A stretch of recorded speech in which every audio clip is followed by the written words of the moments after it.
Maka ulama mengingatkan jangan pernah bosan mengingatkan pasangan, mengingatkan keluarga, mengingatkan anak, mengingatkan teman gitu.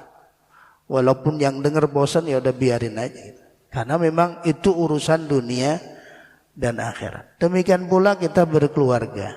Apabila seorang laki-laki, suami memandang istrinya, kemudian istrinya membalas pandangan itu, maka Allah memandang keduanya dengan pandangan kasih sayang. Turun itu kasih sayang.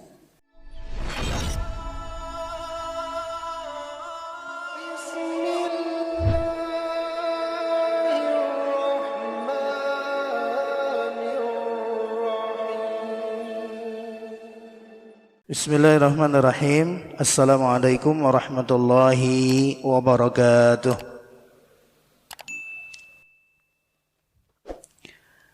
Alhamdulillahi rabbil alamin. Alhamdulillahilladzi allafa baina qulubina fa asbahna bi ni'mati ikhwana.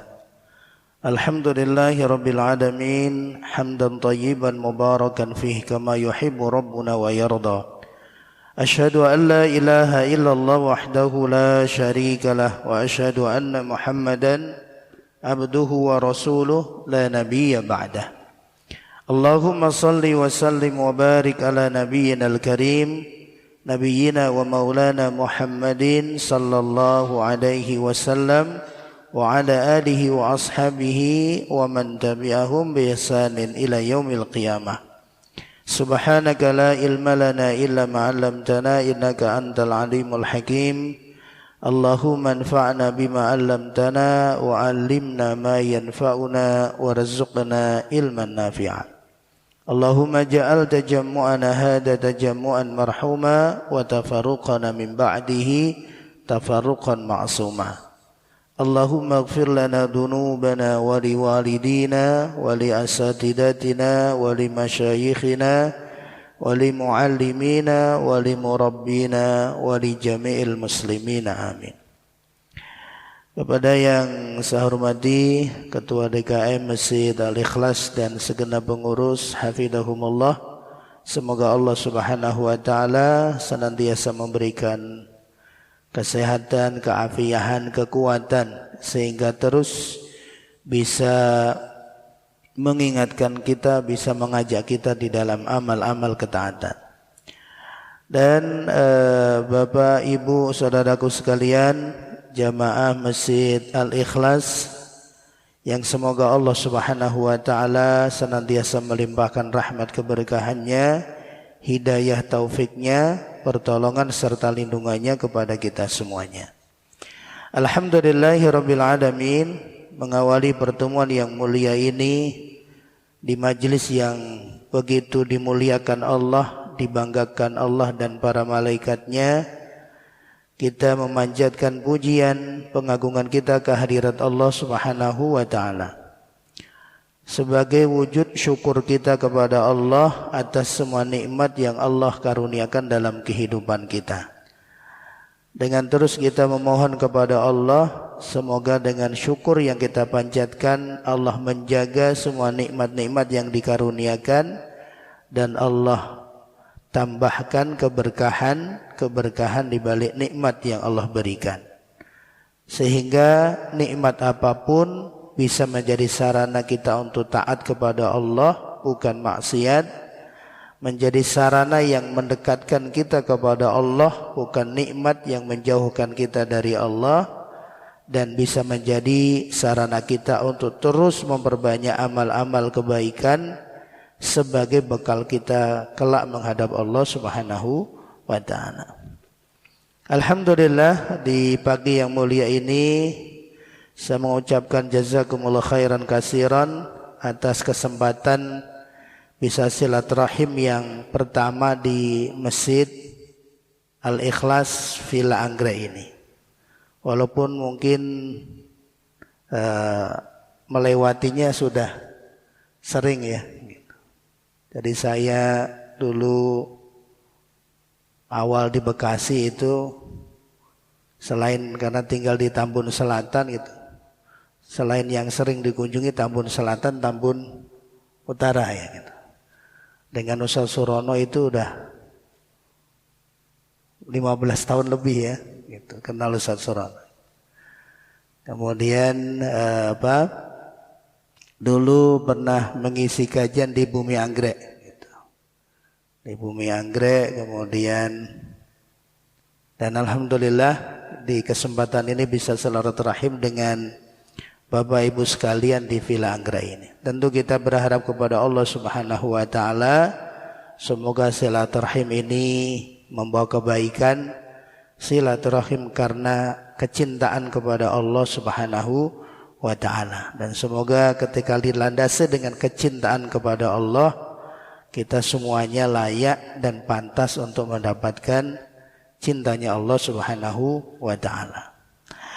Nah, Bapak Ibu saudaraku yang dimuliakan Allah Subhanahu wa taala, nah di kesempatan kaji pada kali ini sebagaimana disampaikan, insya Allah kita akan membahas tema yang insya Allah tidak akan usang. Selama Allah masih berikan kita kehidupan, kemudian Allah berikan kita kesempatan membangun rumah tangga kita, maka tema untuk terus kita ulang dan kita ingat sebagai penguat agar perjalanan berkeluarga kita adalah bagian ibadah kita kepada Allah Subhanahu wa taala. Agar perjalanan berkeluarga kita perjalanan yang menghimpun kita kepada kebaikan di dunia dan kelak menghimpun kita kembali di kebaikan di surga Allah Subhanahu wa taala. Maka mengingat dan mengulang terus gitu, menguatkan, meluruskan tujuan kita berkeluarga, walaupun sebagian kita mungkin sudah punya cucu gitu. Tapi walaupun kita sudah punya cucu, kita pun juga berharap kelak kita dengan pasangan kita, walaupun mungkin di dunia sudah dipisahkan oleh Allah Subhanahu wa taala, kita ingin kembali dihimpunkan Allah di surganya. Sebagaimana kita bicara tentang ibadah sholat, sehingga seorang ulama mengingatkan kenapa sholat itu menjadi sangat penting gitu ya. Di antara tema yang enggak boleh kita bosan untuk mengingat, untuk mengingatkan, untuk mengulang-ulang terus gitu. Kenapa? Karena sholat itu adalah imaduddin, tiangnya agama gitu. Tonggaknya agama. Maka ulama mengingatkan jangan pernah bosan mengingatkan pasangan, mengingatkan keluarga, mengingatkan anak, mengingatkan teman gitu. Walaupun yang dengar bosan ya udah biarin aja gitu. Karena memang itu urusan dunia dan akhirat. Demikian pula kita berkeluarga gitu. Untuk terus meluruskan tujuan kita berumah tangga dengan sedemikian banyak ujian-ujian yang Allah Subhanahu wa taala berikan, maka menjadi penting. Bahkan kalau kita hitung ibadah terpanjang itu ibadah berkeluarga. Kalau sholat ada batasan waktunya, puasa ada batasan waktunya, kemudian zakat ada batasan kadarnya, haji ada batasan waktunya. Tapi berkeluarga gitu. Mulai kita memantapkan diri memilih pasangan untuk penguat ibadah kita kepada Allah. Kemudian kita mengikrarkan, memegang, memikul mitsaqan ghalidha, perjanjian yang amat kokoh. Sampai Allah akhiri kehidupan kita, itulah ibadah berkeluarga kita. Ibadah yang sangat istimewa gitu. Begitu istimewanya Allah menjadikan sebagai separuh agama seseorang. Pintu yang banyak menjerumuskan orang kepada kehinaan dan kemaksiatan diberikan jalan yang halal oleh Allah Subhanahu wa taala. Kita dibantu oleh Allah. Ditutupi itu. Idza tazawwaja rajulu faqad istakmala dinah. Apabila seseorang sudah menikah berumah tangga, maka dia sudah menyempurnakan separuh agamanya. Pintu yang dia bisa digelincirkan, diplesetkan oleh setan, itu sudah ditutup oleh Allah Subhanahu wa taala dari yang haram menjadi halal. Maka Allah Subhanahu wa taala kemudian merintahkan, kalau orang sudah diberikan yang halal masih nyari yang haram. Gitu. Allah menyebutnya bukan lagi perbuatan mungkar, tapi innahu kana fahishatan wa sa'a sabila. Udah enggak mungkar lagi gitu. Kalau mungkar itu ukurannya akal. Dan orang bisa ngakal-ngakali. Tapi kalau sudah orang diberikan pintu yang halal, dia masih mencari yang haram, zina dan sejenisnya, itu orang udah nggak punya akal lagi itu. Udah mati perasaannya, udah mati hatinya. Maka ketika ada seorang pemuda datang kepada Nabi SAW, di tengah kuat-kuatnya fisiknya, kemudian dorongan nafsunya yang begitu besar, datang kepada Nabi karena dia sudah tidak mampu mengendalikan keinginan nafsunya. Kemudian mengatakan, ya Rasulullah, saya sudah enggak mampu lagi menahan dorongan untuk berzina. Nabi tidak memarahi, tapi Nabi dekati, kemudian dipegang punggungnya, dipegang dadanya, disentuh perasaannya. Karena orang kalau sudah terdorong syahwat itu bukan akal, akalnya udah kalah, akalnya udah nggak bisa mikir. Maka kalau yang disentuh akalnya nggak bakal masuk. Maka Nabi menyentuh perasaannya untuk dia kemudian sepanjang hidupnya nggak akan menyentuh perilaku itu. Kemudian Nabi tanya, kamu punya saudara perempuan nggak? Punya ya Rasulullah. Bagaimana perasaanmu jika saudara perempuanmu diperlakukan seperti kamu ingin memperlakukan? Saya enggak terima. Kalau orang hatinya masih sehat, pikirannya masih waras, enggak bakal. Kemudian apakah kamu punya bibi? Punya. Ditanya lagi Nabi, sampai ujung ditanya, kamu punya ibu enggak? Punya ya Rasulullah. Kemudian Nabi mengatakan, tahukah kamu, bukankah wanita yang kamu ingin nodahi itu adalah saudara perempuan bagi orang lain, bibi bagi orang lain, ibu bagi orang lain? Nangis dia.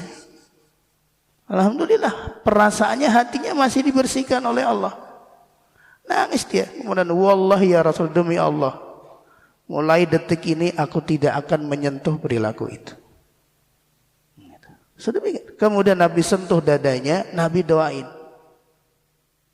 Kemudian Nabi doakan, Allahumma gfir dzambahu wa tahhir qalbahu wahfad farjahu. Ya Allah, ampuni dosanya, bersihkan hatinya, jagalah kemaluannya dari maksiat. Itu bentengnya. Karena nggak mungkin kita bisa mengawasi anak-anak kita, misalnya untuk anak kita. Itu benteng kita di situ. Dan Nabi membentenginya itu, bersihkan hatinya. Kalau hatinya bersih, maka dia nggak akan menyentuh kemaksiatan. Kalau yang mungkar bisa jadi dia jatuh. Maka tema ini sekali lagi Bapak Ibu yang dimuliakan Allah, karena memang Allah sudah jadikan separuh agama kita pintunya ditutup oleh Allah. Tinggal kita menjaga, bertakwa kepada Allah di pintu satu yang juga bisa menjerumuskan manusia, yaitu apa? Al-batin. Pintu syahwat perut. Gitu. Kalau syahwat kemaluan, Allah sudah kasih jalannya. Allah sudah kasih jalannya dengan pernikahan, Allah berikan yang halal. Karena nggak ada bedanya, Pak. Sama. Gitu. Tapi namanya kalau orang sudah nafsu, sudah dibutakan dengan syahwat gitu. Maka yang keji itu anggapannya baik. Dan Imam Ibnu Qayyim rahimahullah belum mengatakan dosa kemaluan dan dosa perut itu bidayatu bidayatu az-zunub al-kabirah. Dosa perut, dosa kemaluan itu adalah awal permulaan dosa-dosa besar yang lain. Makanya dosa besar, pintu dosa besar pertama itu yang membuka kemudian orang melakukan kemaksiatan yang lain, dua pintu itu. Maka mengingatkan, mengulang, kemudian kita saling menguatkan agar kita istiqomah di sini, gitu kan. Kemudian memahami bahwa itulah jalan Allah menjadikan kita memperoleh banyak kebaikan. Yang haram dirubah Allah jadi sepenuhnya halal. Yang mubah jadi sunnah. Yang pahalanya satu berlipat pahala. Tabassumuka fi wajhi akhika shadaqah, senyummu di depan saudaramu itu sedekah. Orang enggak punya hubungan nasab sama kita, enggak punya hubungan kekerabatan sama kita, enggak punya hubungan apa, kita senyum aja. Saya senyum ke Ustaz Surono, itu sedekah. Kemudian ulama mengingatkan, bagaimana senyum itu kita berikan kepada pasangan kita yang ada hubungan begitu dekat. Bagaimana itu senyum kita berikan kepada anak kita. Tapi kan seringnya tidak sedikit orang terlewat ibadah ini, keutamaan ini. Dengan orang lain begitu ramahnya, begitu sopannya, begitu santunnya, begitu halusnya dengan orang lain. Tapi terkadang tidak sedikit dari kita lupa itu. Kesantunan itu, keramahan itu, senyum kecintaan itu jarang atau tidak didapati oleh pasangan dan keluarga kita. Padahal itu pintu pahala yang luar biasa. Idza nadara rajulu ila imra'atin gitu. Fa nadarat ilaihi gitu. Nadarallahu lahuma nadrat rahmah. Apabila seorang laki-laki suami memandang istrinya, kemudian istrinya membalas pandangan itu, maka Allah memandang keduanya dengan pandangan kasih sayang. Turun itu kasih sayang. Maka kita bisa rasakan Pak, kalau kemudian kita berumah tangga gak pernah tegur sapa, gak pernah saling memandang pasangan, itu biasanya rahmatnya hilang. Mesti hilang itu. Udah. Permasalahan awalnya di situ. Ngomong kagak, ngelihat enggak. Gitu. Wa idza tasafaqa, ketika keduanya kemudian berpegangan gitu. Tasaqatat dunubuhuma, dosanya berguguran.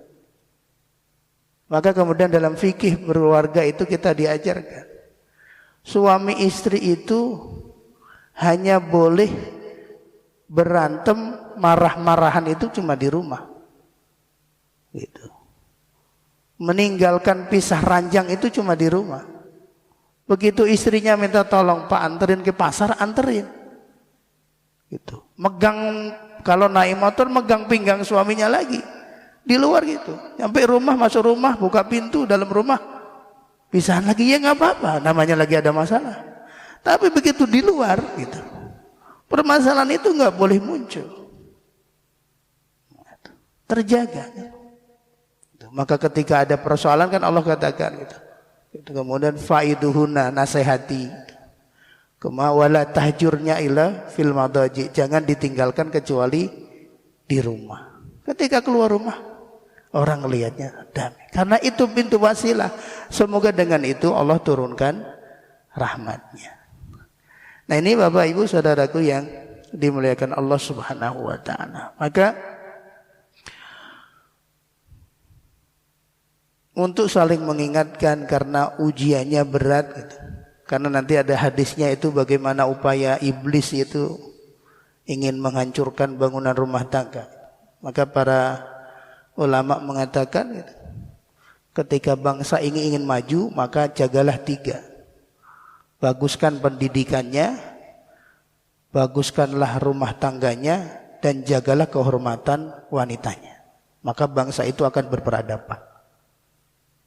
Pendidikannya baik, keluarganya terjaga, wanitanya terhormat, maka akan terjaga kemuliaan satu bangsa. Maka mereka yang ingin membangun kerusakan, ingin membuat kerusakan di muka bumi, berusaha sekuat tenaga untuk merusak 3 ini. Dirusak pendidikannya, dirusak rumah tangganya, dan dirusak wanitanya. Udah hancur. Maka kita menjaganya itu juga bagian dari jihad.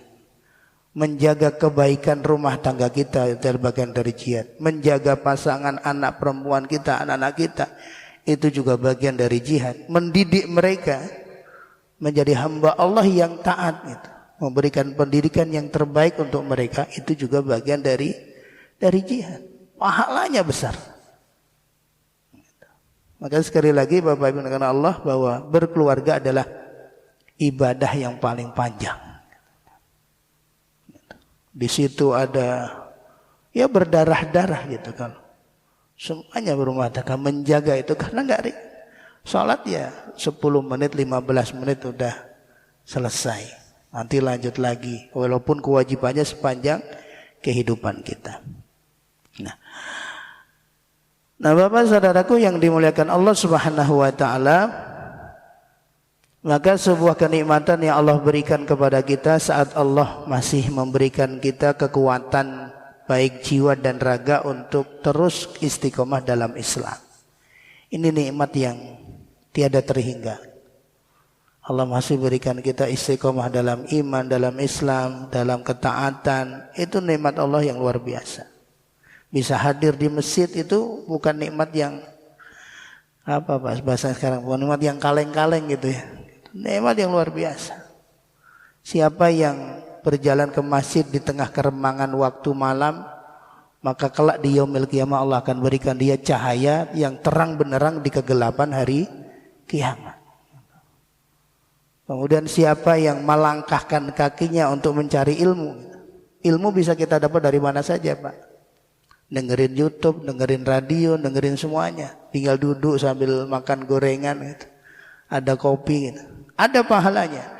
Tapi nggak dapat pahala man salaka torikon. Nggak dapat pahala yang orang melangkahkan kakinya. Dia duduk aja mager. Yang kemudian Allah nanti akan mudahkan jalannya menuju surga ya kalau dia mau melangkah. Langkah saya yang paling jauh Pak. Ketika dilandasi dengan ikhlas, melangkah itu kakinya itu, mengangkat derajat, menghapus dosa, mendekatkan, memudahkan jalan kita menuju surga Allah Subhanahu wa taala. Maka nikmat iman Islam, kita masih bisa menjaga perintah Allah, adalah kenikmatan yang tidak terhingga. Tatanan hidup yang Allah Subhanahu wa taala atur itu tidak meninggalkan satu bagian pun dalam kehidupan kita sehari-hari. Semuanya dari yang kecil sampai yang paling besar itu sudah diberikan Allah aturannya. Kita tinggal ngikut aja. Selamat gitu. Cuma kadang nafsu itu nggak ngebiarin itu. Setan nggak ngebiarin jalan itu mulus-mulus aja. Padahal pengamalan kita beragama itu mudah. Semuanya sudah ada bimbingannya, semuanya sudah ada aturannya, semuanya sudah Allah, tinggal kita ngikut. Mau dari kita bangun tidur sampai tidur lagi kan ada semuanya Pak. Kita tinggal ngikuti. Kenapa itu susah? Ya karena memang setan nggak diem. Lalu tujuannya setan itu bagaimana sebanyak mungkin mengajak. Nggak mungkin lah saya diusir Allah dari surga sendirian. Saya nggak mau sendirian. Ngajak teman sebanyak-banyaknya. Tidak membiarkan anak keturunan Nabiullah Adam itu balik lagi ke tempat aslinya di surga Allah Subhanahu wa taala. Ya kalau kita lihat di ayat Al-Qur'an kan, kampung asli kita di mana, Pak? Kampung asli kita di mana? Di surga. Oh, Nabiullah Adam pertama di surga, kampung kita itu surga. Guys, ada nih hati begitu nanti kita meninggal itu jangan sampai nyasar gitu kan. Mau balik kampung, kampungnya keliru gitu. Kampung kita dulu itu. Setan terusir, dia nggak mau sendirian. Ya Allah, aku berjanji la ughwiyannahum ajmain. Aku akan simpangkan, aku akan sasarkan, aku akan sesatkan semuanya gitu. Yang mau pingin pulang kampung itu salah kampungnya. Wah, terus dan Allah mengatur demikian. Mau kita kerja, pedomannya ada. Semuanya itu dari kita berangkat, dari bangun sampai tidur lagi. Kita tinggal kita. Tapi kenapa kadang itu menjadi berat? Ya karena ada setan. Yang dengan itulah Allah ingin menguji kita. Apakah benar-benar bersungguh-sungguh di dalam taatnya ataukah tidak. Dan gak mungkin kita gak terjatuh. Pasti terjatuh. Makanya Allah sediakan namanya pintu taubat. Ada pintu taubat. Untuk apa? Kalau kita jatuh kita bisa balik lagi. Kalau kita nyasar kita bisa dapat jalan lurus lagi. Allah sediakan pintu taubat dibuka terus selama penutupnya belum datang. Penutupnya apa, Pak? Meninggal sama matahari terbit dari arah barat. Cuma tutupnya ini kita nggak tahu kapan. Kapan kita meninggal nggak tahu. Walaupun isyaratnya Allah sudah beri tahu. Isyaratnya itu udah 40 tahun itu tinggal 20 tahun lagi kalau kita ngikuti umur Nabi Muhammad. Umur Nabi Muhammad berapa, Pak? 63. Hitungan Hijriyah atau Syamsiyah? Hitungan Hijriyah, Pak. Kalau hitungan Hijriyah nyampe 63 enggak? Enggak, sekitar 60-61. Makanya di Al-Quran kalau orang sudah 40 tahun usianya itu udah 2/3 dia jalani. Tinggal 1/3 lagi, yaitu 20 tahun lagi. Tapi kapan itu kita nggak tahu. Karena kita nggak tahu pintu itu ditutup kapan, maka kemudian kita terus memohon kepada Allah diberikan keistiqomah. Rabbana la tuzigh qulubana ba'da idh hadaitana wa hab lana min ladunka rahmah innaka antal wahhab. Nah, arahan Islam dalam kehidupan keseharian, nah ini bukan untuk memenjarakan manusia. Tidak sering kita dengar orang itu, Islam banyak aturannya. Sehingga ada seorang mu'alaf cerita itu. Kemudian dia ngumpul sama keluarganya yang belum dapat hidayah gitu. Disuguhin gitu. Dulu memang biasa makan B1, B2, minuman keras, sediain, enggak mau maaf. Lah ribet Islam. Itu apa sih bedainnya gitu? Ya ini juga minum-minuman, ini juga makanan, emang ngaruh gitu. Demikian. Dan Islam memberikan aturan itu bukan untuk memenjarakan manusia, tapi sebagai penjagaan yang kokoh terhadap berbagai macam hak. Ada hak yang harus dipenuhi, ada hak jiwa, maka membunuh nggak boleh. Ada hak kehidupan, membunuh nggak boleh, ngilangin nyawa nggak boleh. Ada hak keturunan, maka semua yang merusak nasab diharamkan dalam Islam. Yang menghilangkan nasab diharamkan dalam Islam.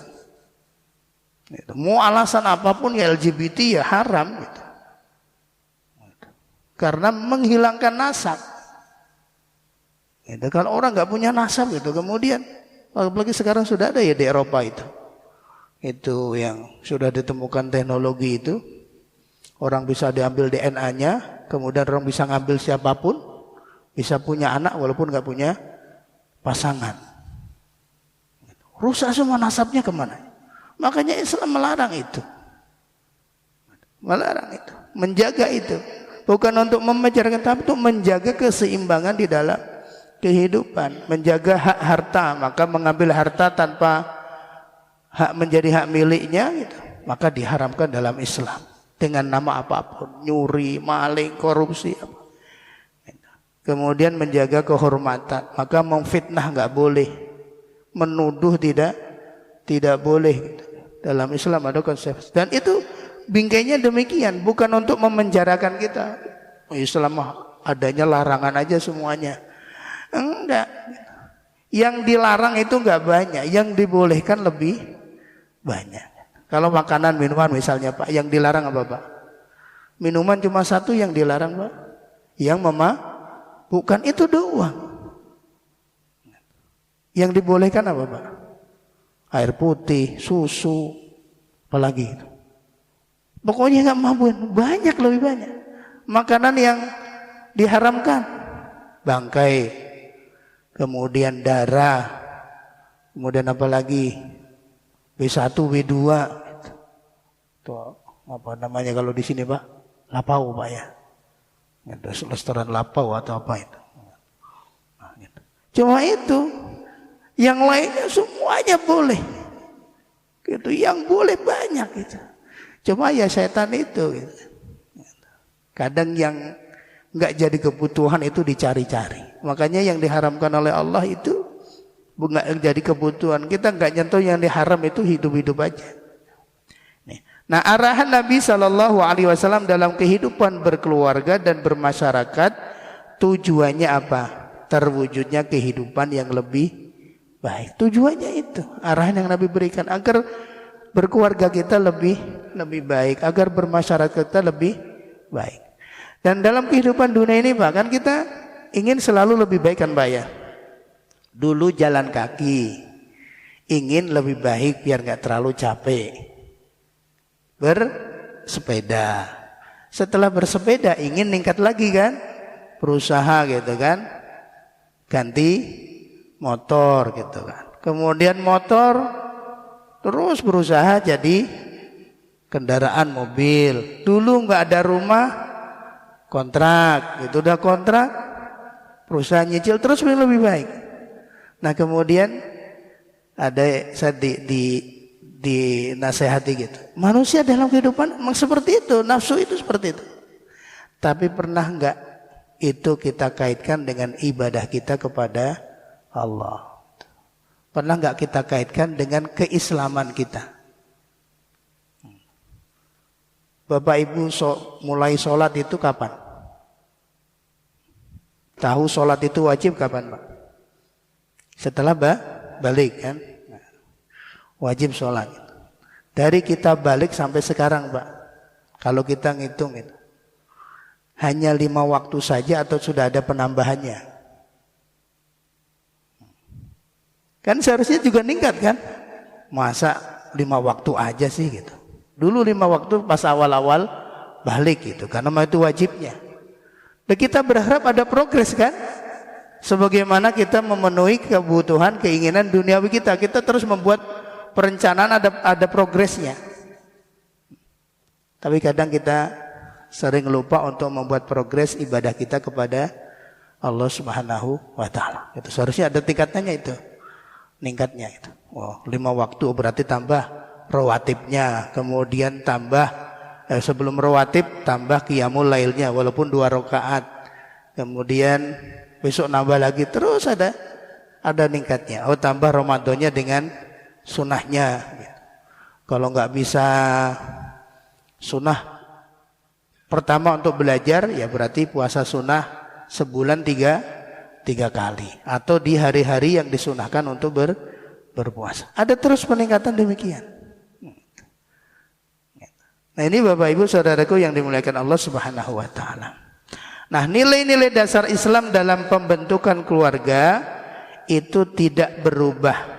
Dan semoga perjalanan berkeluarga kita masih berada di rel Islam. Nah nilai-nilai yang Allah terapkan dan Allah tetapkan dan Nabi ajarkan itu enggak berubah untuk menjadikan rumah tangga itu baiti jannati. Untuk menjadikan rumah tangga itu ibadah panjang kita itu dari dulu sama. Nilai-nilainya diajarkan para Nabi sama. Dulu para Nabi dari Nabiullah Adam sampai Nabi Muhammad yang diajarkan kepada umatnya sama, enggak berubah. Maka kita berharap berumah tangga kita itu masih dalam rel Islam. Nah keluarga adalah miniatur sebuah bangsa. Rapuh dan runtuhnya keluarga merupakan indikator lemah dan hancurnya sebuah bangsa. Bukan cuma urusan kecil, tapi dia menentukan kejayaan, menentukan kemuliaan satu bangsa. Maka mereka yang tidak senang gitu, ingin merusak, ingin menghancurkan satu bangsa, merusak di keluarganya. Kebahagiaan adalah bagian yang tidak boleh terpisahkan dari kehidupan manusia beriman. Maka orang mukmin itu harus bahagia. Ini nggak boleh terpisah. Maka Rasulullah sampaikan, tuba liman hudiya fil Islam, beruntunglah dan berbahagialah mereka yang dalam hidup ini dibimbing Allah, ditunjuki ada pada Islam. Kemudian wa kana aisyuhu kafafan wa qanaah. Lalu kehidupannya dicukupi Allah, hatinya dipenuhi dengan qanaah gitu. Qanaah itu apa, Pak? Menerima ridho dengan apa yang ada. Bukan rela dengan apa adanya, bukan. Gitu. Kalau rela dengan apa adanya pasrah. Tapi kalau ridho dengan apa yang ada saat itu disyukuri, diridhoin, diikhlasin sambil terus meminta kepada Allah yang lebih baik. Gitu. Terus bukan di semangat itu. Maka kebahagiaan ini nggak boleh hilang dalam kehidupan orang mukmin. Kan orang mukmin dimuliakan Allah, nggak boleh nggak bahagia. Dan di antara sumber kebahagiaan yang penting kita miliki adalah kebahagiaan dalam berumah tangga. Nah, kita dalam berkeluarga harus terus bahagia. Itu harapan Islam demikian. Bukan karena berlimpahnya keinginan kita yang terpenuhi, enggak. Tapi kebahagiaan yang terbingkai gitu. Nah, keluarga dari mana berawal? Nah, seperti pohon ini. Jadi keluarga itu berawal dari pribadi yang soleh, yaitu bangunannya. Ini nggak boleh ditawar. Bukan dari Pak Soleh, tapi dari pribadi yang soleh, pribadi yang baik. Karena sesuatu yang baik itu sumbernya pasti baik. Bagaimana Anda menginginkan bayangan itu lurus sedangkan batangnya bengkok? Itu mau dilurusin kayak apapun bayangannya nggak akan bisa. Wong batangnya bengkok. Nggak mungkin keluarga ini lurus kalau tujuannya bengkok. Gitu. Kalau orangnya bengkok nggak mau diluruskan, maka berumah tangga berkeluarga akan menjadi ibadah panjang kita kepada Allah diawali dari pribadi yang soleh. Nah, soleh ini bukan instan. Soleh ini bukan bawaan, tapi diinstal dan diupayakan. Maka peluangnya semuanya kita sama. Yang muda wajib soleh, yang tua juga wajib soleh. Kenapa? Karena semuanya pengen masuk surga. Ya udah nak, kamu yang rajin ngajinya ya. Gitu. Bapak udah uzur. Gitu. Udah kamu aja yang ngaji gitu. Bapak nggak usah ngaji. Anaknya masuk surga. Nah kan semuanya kita pengen masuk surga, Pak. Di surga gak ada lagi tua muda, semuanya muda. Yang rajin nak yang ngajinya, nak ke masjid nak, udah azan nak. Bapak antar, bapak udah pas seumuran kamu, bapak juga udah ke masjid. Sekarang gantian kamu yang makilin bapak. Ketemu temennya, mana bapak mulai? Minta diwakilin saya pak. Bingung, ntar bapaknya udah pensiun gitu. Wah enak ya gitu. Udah ada yang wakili gitu kan. Nah ini wahyu Allah Subhanahu wa taala. Maka berawal ini gitu. Pribadi yang soleh ini diupayakan sepanjang hidup kita. Makanya nggak ada yang kemudian orang merasa lebih dibanding yang lain karena semuanya berproses. Nah niat itu harus dipasang. Makanya ada satu kisah di dalam buku itu. Dikisahkan oleh para ulama itu. Ada dua bersaudara. Kakaknya ibadahnya rajin sepanjang hidupnya. Adiknya jauh dari kebaikan. Maksiat terus. Sampai pada satu waktu adiknya saat maksiat turun itu seperti dikasih hidayah Allah. Kapan saya berubah ya? Saya kok iring lihat kakak saya ibadahnya rajin gitu. Habis selesai maksiat itu. Ya Allah, saya ingin berubah. Setelah ini saya yang pulang ingin berubah jadi baik seperti kakak saya. Kakaknya habis ibadah kebayang. Saya ibadah terus gitu. Adik saya senang-senang terus gitu. Nah, sekali-kalilah gitu. Sekali-kali ngikuti kayak adiknya. Adiknya semangat pulang, ingin ketemu kakaknya, ingin belajar kebaikan dari kakaknya. Kakaknya dandan mau maksiat. Ketemu di tangga, gitu kan. Kakaknya turun dari tangga, adiknya masuk. Terjadi gempa. Dua-duanya meninggal. Yang baik yang mana, Pak? Nah kayak gini nih kita hati-hati gitu loh. Ini yang kita nggak tahu gitu. Orang lihatnya lahiriahnya adiknya jelek, kakaknya baik, tapi di catatan Allah yang dicatat apa Pak? Niat.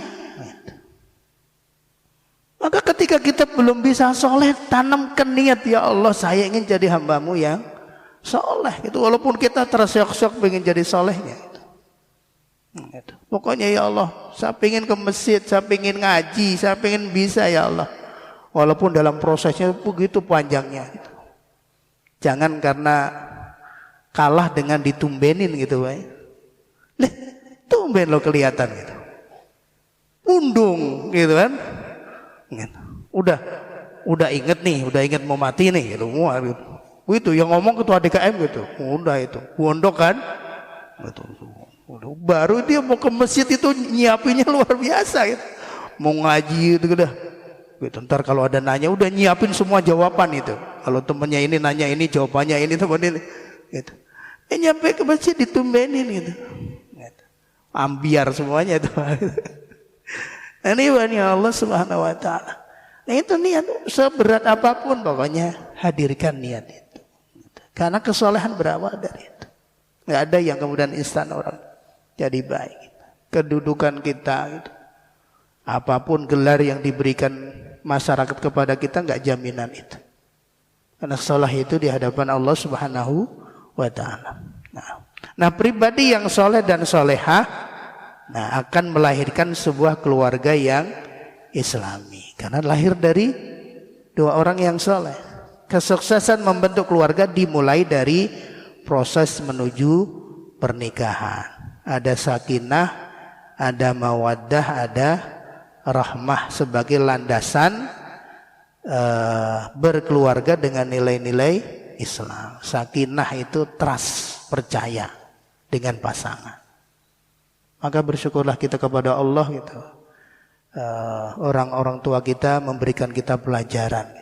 Allah selama mereka masih Allah berikan kesempatan bisa bersama gitu. Sampai ada yang 50 tahun, 60 tahun bersama gitu. Masih dijaga Allah, itu pahalanya luar biasa. Itu sakinah gitu. Ya karena ada ketenangan. Trust, percaya dengan pasangannya. Dan ini penting, godaan sekarang keluarga-keluarga muda ya sakinah ini gitu. Pagi akad, sore udah cerai. Dan tingkat perceraian kan juga termasuk tinggi di Kabupaten Bekasi dengan masalah yang sepele. Ini sakinah di awal itu. Dari sakinah saling percaya, saling mempercayai pasangannya, lahir mawaddah. Lahir kecintaan yang tampak. Itu mawaddah itu kalau komputer hardware-nya verbal, sentuhan, ucapan, tatapan, itu mawaddah. Tapi kalau itu tidak dikasih rahmah, nggak ada rasanya, hambar. Ngobrolnya hambar, senyumnya hambar, karena tidak dilancarkan dengan rahmah. Softwarenya nggak ada. Tampilannya gitu kan, kalau sekarang itu kalau komputer itu udah Core 7 apa gitu, itu tampilannya bagus tapi softwarenya nggak ada. Nah maka sakinah mawaddah warahmah ini adalah rangkaian yang nggak bisa terpisahkan. Nah dari kelumpulan keluarga yang Islami yang bahagia akan membentuk komunitas Islami dambaan umat. Maka saya yakin gitu, yang hadir di sini memang sudah sevisi, gitu, sudah setujuan, sudah sejalan, gitu. Sudah seritme gitu, sudah sehati. Gitu. Ya, semoga demikian ini. Kita bisa hadir duduk bareng dampingan itu, kalau hatinya bermasalah kan nggak bisa Pak. Lirik-lirik dulu kan. Itu bapak itu hadir nggak? Antar dulu dah, nunggu dia nggak datang. Kalau hatinya nggak cocok, kita masih bisa duduk bareng berdampingan, itu nikmat Allah. Dan semoga demikian keluarga kita, anak-anak kita pun demikian, pasangan kita pun juga demikian dengan yang lain. Nah, Nah ini janjinya setan, iblis ya, dedengkotnya setan. Suruk jam berapa Pak Surah? Bentar ini penutupnya ya. Rasulullah SAW sampaikan, ini yang perlu kita waspadai. Kita mengingat hadis ini. Inna iblisa yadau arsyahu alal ma' summa yab'asu sarayahu fa'adnahu minhum mangzilatan a'damuhum fitnatan. Yaji'u ahaduhum fayaqulu fa'altu kada wa kada fayaqulu ma sana'ta syai'an. Qala summa yaji'u ahaduhum fayaqulu ma taraktuhu hatta farraqtu bainahu wa baina imra'atihi. Qala fayudnihi minhu wa yaqulu ni'ma anta. Sesungguhnya iblis gitu, moyangnya setan meletakkan singgasananya di atas air laut. Itu iblis. Gitu. Jadi iblis itu yang memang sudah vonis Allah nggak bakal baik. Itu yang akan merekrut manusia dan jin untuk jadi pengikutnya. Dan iblis ini minal jin. Iblis ini dari kalangan jin. Iblis ini meletakkan singgasananya di istana di atas air laut. Kemudian dia mengutus bala tentaranya melepas dari situ, mengirim pasukannya. Maka yang paling dekat dengan iblis adalah yang paling besar menebar fitnah di tengah kehidupan. Itu yang paling dekat itu, jenderal-jenderalnya. Pokoknya yang paling banyak bisa menebar fitnah, kemudian menyesatkan manusia, itu paling dekat dengan iblis. Datanglah salah seorang dari bala tentaranya dan berkata, aku telah melakukan fitnah ini, aku telah melakukan fitnah itu. Iblis berkata, engkau sama sekali tidak melakukan satu apa-apa, masih recehan, itu masih koinan gitu. Nah, itu belum apa-apa gitu, kata iblis, sudah masih kecil. Kemudian datang lagi yang lain, kemudian datang yang lain dan berkata, aku tidak meninggalkannya untuk terus digoda hingga aku berhasil memisahkan antara dia dan pasangannya. Jadi fitnahnya demikian. Maka fitnah berumah tangga kemudian berantakan, itu fitnah terbesar. Karena itu tujuan utama iblis. Sehingga aku memisahkan suami dengan istrinya, istri dengan suaminya. Maka iblis pun mendekati tentaranya itu dan berkata, sungguh kamu setan yang hebat. Sungguh hebat setan seperti kamu. Jadi boleh itu. Jadi di kalangan pasukannya jin dipanggil setan itu kebanggaan apa ya? Tapi kalau manusia dipanggil setan ya jangan gitu, karena memang bukan komunitasnya gitu. Kalau manusia ya dipanggil manusia, tapi kalau di komunitas setan dipanggil setan itu bangga gitu. Makanya kalau manusia itu sudah hilang kemanusiaannya, yang jadi apa Pak? Kesetanan kan, gitu. Marahnya memuncak gitu. Terus bapak itu gitu, ibu itu udah kesetanan karena sisi manusianya sudah hilang. Nah, ini tujuan utama iblis itu. Maka saat Allah masih berikan kita nikmat, hari ini masih rukun, kemudian anak kita sudah berumah tangga rukun gitu. Itu nikmat Allah dan itu enggak lepas. Selama kita hidup enggak akan lepas dari tipu daya iblis. Iblis akan terus mengirim pasukannya untuk terus merongrong, merusak itu. Makanya ada nasihat itu, kalau ada pil jangan ditelan. Gitu. Pil itu apa Pak? Apa Bu pil Bu? Pria idaman lain gitu. Kalau ada pil jangan diminum, jangan ditelan. Kalau ada will Bapak, jangan ditelan. Cukupkan dengan yang di rumah, gitu kan. Cukupkan. Gitu. Makanya petunjuk Rasulullah itu luar biasa Pak. Petunjuk Rasulullah. Apabila seorang laki-laki berjalan, kemudian berpapasan melihat wanita gitu, sampai kemudian menggoyahkan hatinya, serang gitu misalnya gitu. Maka balik, putar balik Pak, putar balik ke rumah gitu. Itu, Bu, Bapak mau balik Bu? Ada apa Pak? Darurat. Gitu. Ini darurat. Balik gitu, tuntaskan. Karena yang di sono yang menarik kita dengan yang di rumah sami mawon. Podo wae Pak.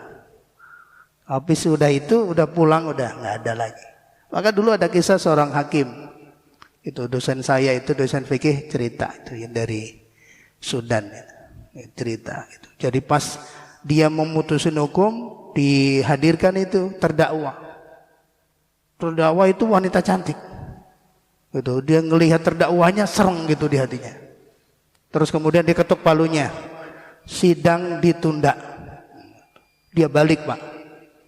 Gitu. Dia balik temuin istrinya. Habis selesai ditunda sekian jam. Gitu.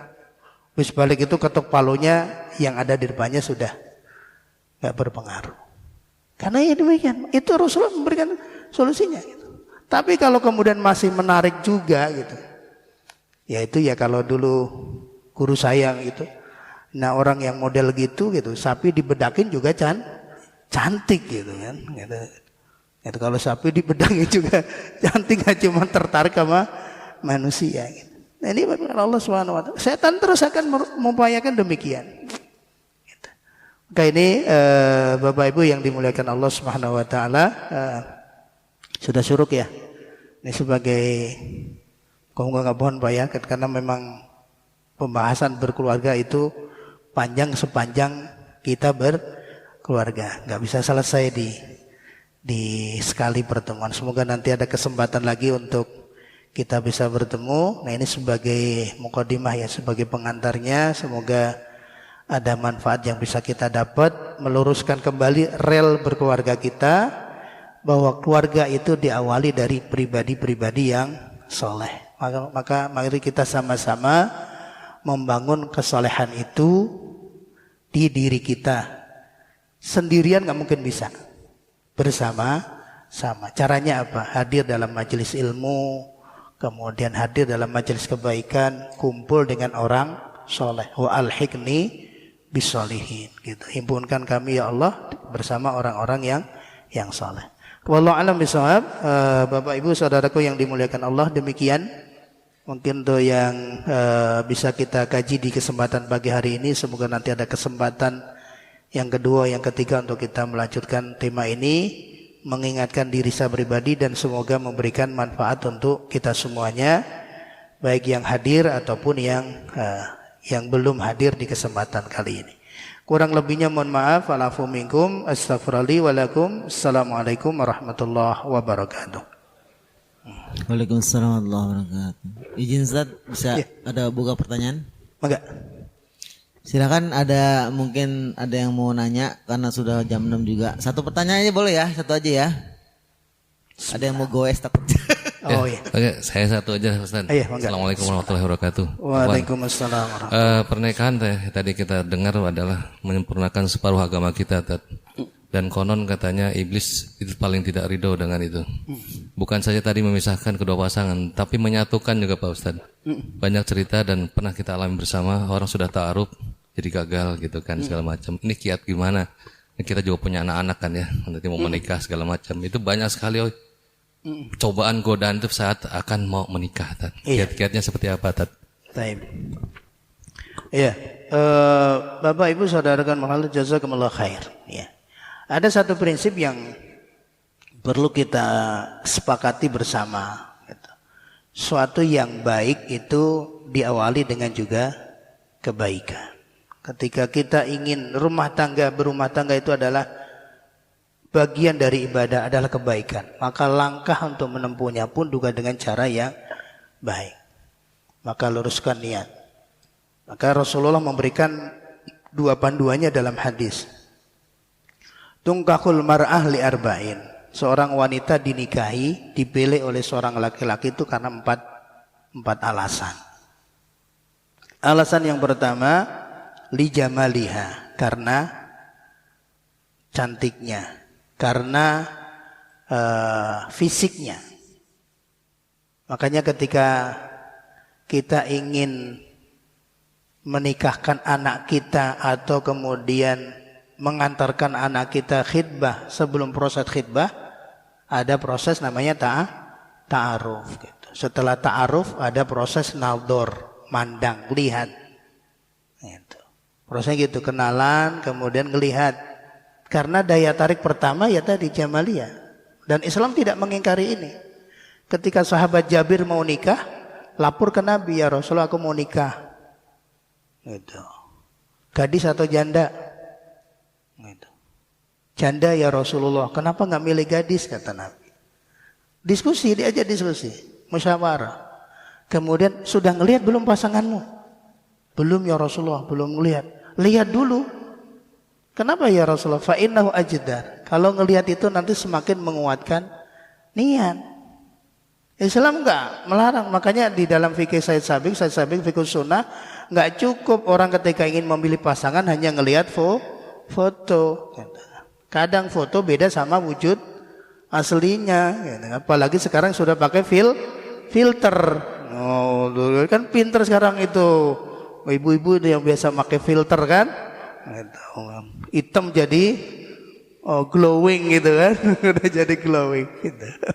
Nah ini ya Allah. Maka Sabiq dalam fikih sunnah nggak cukup, nggak boleh ngelihat langsung. Maka Rasul kalau kita baca ini panjang Pak gitu. Untuk benar mengetahui itu. Sampai Rasulullah ngajari dengan itu. Kemudian utuslah orang yang kamu percaya untuk ngelihat, baik laki-laki atau pihak perempuan. Kemudian suruh ngelihat gitu. Jadi tampilannya, ukuran bersih itu dalam Islam untuk memilih itu, lihatlah, ciumlah dua bagian dari anggota badannya, mulutnya sama, mohon maaf, di bawah ketiaknya. Kalau bau mulutnya wangi, bau ketiaknya wangi, dia bersih. Terus siapa? Yang ngutus orang, tanya teman dekatnya, tanya bibinya, tanya yang sering bergaul dengannya. Ini pilihan pertama karena fisiknya, dan ini Islam enggak larang. Kemudian 5 liha karena hartanya. Oh dia udah mapan gitu, berkecukupan, tidak larang, dia larang dari Islam, boleh. Kemudian linasabiyah karena keturunannya. Yang keempatnya lidiniha karena agamanya. Dari 4 tujuan ini kemudian Rasulullah menyimpulkan. Yang mana ini? Fadfar bidatid. Pilihlah yang beragama, yang soleh. Taribat yadak, tanganmu akan beruntung. Enteng bawanya. Pilihlah yang agama. Kenapa? Siapa yang menikah tujuannya karena kegantengan, ketampanan, kecantikan, pada waktunya itu akan hilang. Siapa yang menikah karena dunia, Allah bisa menjadikan dia fakir. Barang siapa memilih karena nasabnya, nasab keimanan tidak diwariskan. Maka pilihlah yang punya agama. Itu kita sebagai wali, panduan kita sebagai wali bagi anak perempuan. Panduan bagi kita orang tua laki-laki, ngingetin anak laki kita. Pilihlah yang ini. Bukan karena cantiknya, bukan ini, tapi agamanya. Karena kita sebagai orang tua dari laki-laki musyawarah. Ajak anak kita musyawarah, tanya. Tapi bagaimana posisi kita sebagai wali bagi anak perempuan kita? Milihnya seperti apa? Menantu yang kita pilih seperti apa? Apabila datang seorang laki-laki soleh, datang ingin melamar, menanyakan tentang anakmu, lalu kamu tolak karena jamalnya kurang, fisiknya kurang, hartanya kurang, nasabnya kurang, tapi soleh dia.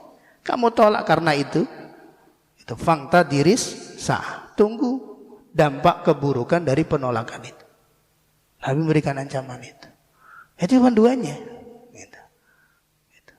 Maka kemudian setelah seperti itu prosesnya jadi ta'aruf gitu. Kenalan itu dalam Islam maka tidak ada konsep pacaran, itu nggak ada. Haram, ta'aruf, mengenal gitu. Lewat siapa? Lewat orang yang dipercaya. Kemudian ketika sudah cocok, nador, melihat untuk menguatkan, cocok gak? Kalau ternyata gak cocok, ya sudah diputus tanpa ada yang tahu sehingga masing-masing terjaga perasaannya. Setelah kemudian cocok, nador ngelihat cocok, lanjutkan dengan khidbah, ketemu keluarga. Informasinya dengan masih keluarga kecil, khidbah, menguatkan, memantapkan niat. Setelah khidbah, kemudian ditetapkan kapan untuk akad nikahnya. Selama belum aku nikahkan kamu, sang wali menyampaikan, kemudian laki-laki mengatakan aku terima, maka selama menunggu proses itu harus terjaga niatnya, karena semuanya masih haram. Dan ini pintu setan untuk merusak. Biasanya datang godaannya bagi kita wali perempuan gitu. Begitu sudah nerima, datang lagi gitu. Dari sahabat dekat, laki-laki, waduh, keduluan ini. Lah terus gimana ini gitu. Nah itu godaannya tuh, cari siasat gitu biar bisa batalin ini. Godaannya demikian gitu. Atau biar lakinya gitu kan. Biar lakinya gitu. Ketemu pasangan yang menurut dia lebih baik dari apa yang dia sudah pilih. Godaannya terus demikian. Atau godaan kemudian dengan alasan kan ini pernikahan perlu persiapan gitu. Kemudian komunikasinya berlebihan. Nah ini perlu jaga. Kenapa tujuannya? Karena berkeluarga baik, nikah itu ibadah, maka prosesnya pun juga harus melahirkan pahala. Gitu. Maka ini pedoman untuk kita orang tua ketika anak-anak kita sudah mulai masuk untuk berumah tangga. Dan yang berikutnya, pasangan itu sudah ada takdirnya, sudah ada ketetapannya. Tapi takdir itu juga harus diikhtiari, harus diupayakan, dijaga. Tidak cukup dengan doa. Doa pasti dikabulkan, tapi kalau nggak gerak, ya Allah berikan rezeki yang banyak, yang halal berkah gitu. Tapi di masjid terus, gitu. Cangkul nggak dibawa gitu kan. Kemudian nggak bekerja, ya nggak datang. Tapi bergerak, ada ikhtiarnya. Dan makanya dalam Islam itu harus berkaitan dua hal itu. Nah ini bayangan Allah Subhanahu wa taala. Wallahu alam bishawab. Ya mungkin akan banyak pertanyaan, tapi karena waktu juga yang membatasi kita, nanti pertanyaannya bisa lewat chat ya. Insya Allah nanti saya sampaikan nomor WA-nya apabila ada yang belum puas. Boleh Ustaz ya? Oke, Baik, Bapak Ibu yang rahmati Allah Subhanahu wa taala, alhamdulillah kajian kita sudah cukup pada pagi hari ini. Mudah-mudahan membawa keberkahan dan petunjuk buat kita di dalam mengarungi rumah tangga. Pesan dari Ustadz tadi, pulang lihat istrinya, cium istrinya ya. Agar timbul rahmah. Baik, kita tutup dengan istighfar 3 kali. Astagfirullahaladzim, astagfirullahaladzim, astagfirullahaladzim. Alhamdulillah rabbil alamin, dan doa kifatul majlis. Subhanakallahumma bihamdika asyhadu an la ilaha illa anta astaghfiruka wa atubu ilaik. Terima kasih. Wassalamualaikum warahmatullahi wabarakatuh. Waalaikumsalam warahmatullahi wabarakatuh. Alhamdulillah.